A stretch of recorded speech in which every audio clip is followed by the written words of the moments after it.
সালমা পৃথিবীৰ ভিতৰত আটাইতকৈ দীৰ্ঘতম সংবিধান কোনখন ভাৰতীয় সংবিধান ভাৰতীয় সংবিধান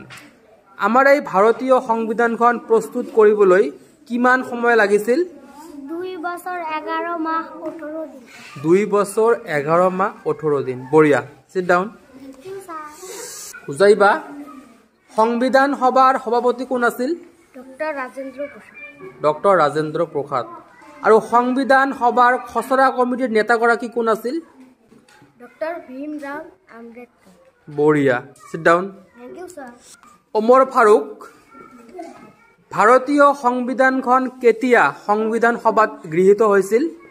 1949 চনৰ 26 নৱেম্বৰ বঢ়িয়া আৰু এই সংবিধানখন কেতিয়া কাৰ্যকৰী হৈছিল 1950 চনৰ 26 জানুৱাৰী